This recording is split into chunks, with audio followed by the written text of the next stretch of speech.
everyone, welcome back to my channel. This is Kirti and this is another video जिसमें हम बात करने वाले हैं सावन के महीने के बारे में। तो first of all I wish you all a very happy Sawan month. Her Har Mahadev.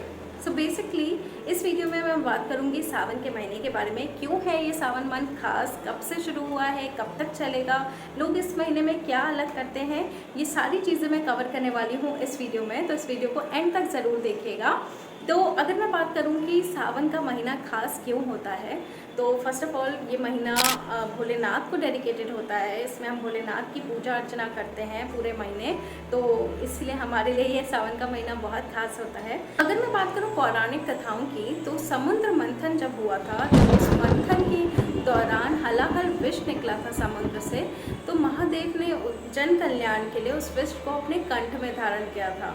But जैसे ही उन्होंने उस विष को धारण किया, उनका गला उस विष की जलन से जलने लग गया था। तो देवताओं ने इसका ये समाधान निकाला था कि वो भोलेनाथ का जलाभिषेक करेंगे ताकि उनके गले को ठंडक पहुँचे। तब से ही भोलेनाथ पे जलाभिषेक की प्रथा की शुरुआत हुई और माना जाता है कि ये सावन के महीने में ही हुआ था। इसी वजह से सावन का महीना इतना खास होता है और सावन के महीने में जो भी भोलेनाथ पे जलाभिषेक करता है, भोलेनाथ उससे ज़रूर प्रसन्न होते हैं।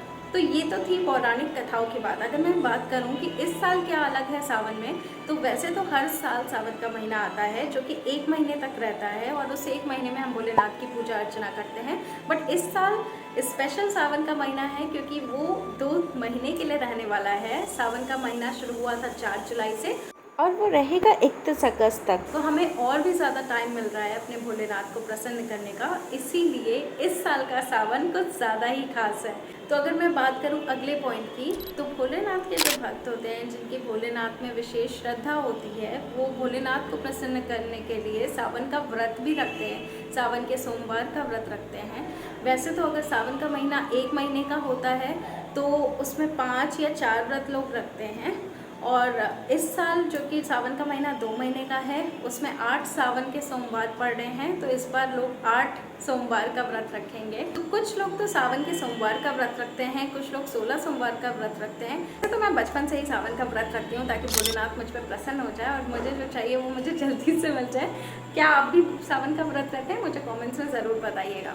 तो अगर अगली बात करूं, तो जैसा कि मैंने आपको समुद्र मंथन की कहानी सुनाई कि जलाभिषेक का विशेष मान्यताएं होती हैं सावन के महीने में। इसी वजह से बहुत सारे लोग रुद्राभिषेक कराते हैं इस महीने में, अपने घरों में, मंदिरों में अपने नाम से रुद्राभिषेक कराते हैं। आपने देखा होगा कि अगर आप मंडे को किसी भी मंदिर में दर्शन करने जाओगे, शिव मंदिर में, मोस्टली वहाँ पे किसी न किसी के नाम से रुद्राभिषेक होता रहता है। पिछले साल ये रुद्राभिषेक कराने हम स्पेशली आनंद धाम आश्रम गए थे, जहाँ पे हर दिन पूरे सावन के महीने में हर दिन किसी न किसी यजमान के तरफ से रुद्राभिषेक किया जाता है। आनंदधाम आश्रम में भोलेनाथ की एक मंदिर है जिसमें हमारी विशेष श्रद्धा है, इसीलिए हम भी वहाँ के यजमान बनकर गए थे और हमने वहाँ पे रुद्राभिषेक कराया था। अगर आपने वो वीडियो अभी तक चेकआउट नहीं किया है तो मैं डिस्क्रिप्शन में आपको लिंक दे दूँगी, आप वो वीडियो चेकआउट कर सकते हो कि कैसा है आनंदधाम आश्रम और कैसे हमने कराया था रुद्राभिषेक। ये तो हो गई बात रुद्राभिषेक की, कि अगर आपको कोई विशेष पूजा करनी है भोलेनाथ की तो this is the right time. आपके पास बहुत लंबा टाइम है इस बार, तो आप भोलेनाथ को आराम से सावन के महीने में प्रसन्न कर सकते हो। तो अगर आप भी ऐसी कोई खास पूजा प्लान कर रहे हो तो सावन का महीना इज़ द बेस्ट टाइम। अगर मैं बात करूं अगले पॉइंट की, तो सावन के महीने में ही चलती है कांवड़ यात्रा।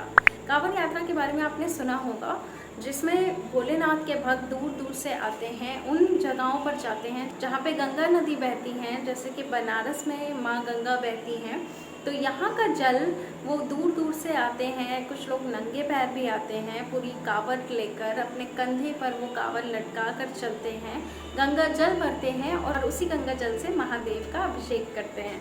तो ये अपने आप में एक तपस्या है जिसकी वजह से भोलेनाथ की उन पर विशेष कृपा होती है। तो ये भी आपको सावन के महीने में ही देखने को मिलेगा। और इंद्रदेव की भी कृपा आपको सावन के महीने में देखने को मिलेगी, क्योंकि सावन का महीना तो ऑफकोर्स बारिश का महीना होता है जिसमें हमें खूब सारी बारिश देखने को मिलती है। तो जो कि अब सावन का पहला सोमवार आने वाला था, तो मैंने सोचा क्यों ना मैं आप लोगों के साथ ये सारे पॉइंटर्स डिस्कस करूं, क्योंकि मैं रहती हूं बनारस में, जहां पे कण कण में शिव विराजमान है।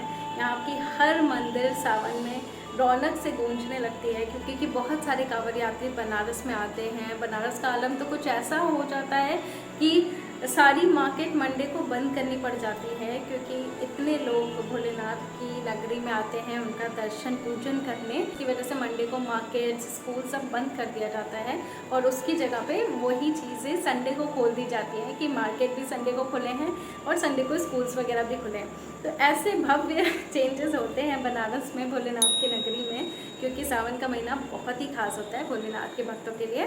सिंस हम भोलेनाथ के भक्तों में से एक हैं जिनकी सुबह भी भोलेनाथ पे होती है, रात भी भोलेनाथ पे होती है, तो मैंने सोचा आप लोगों के साथ भी इस खुशी के लम्हे को शेयर किया जाए।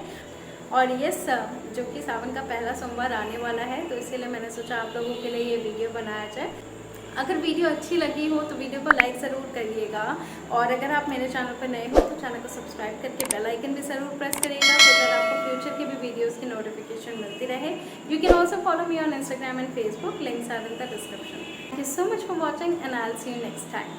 हर हर महादेव।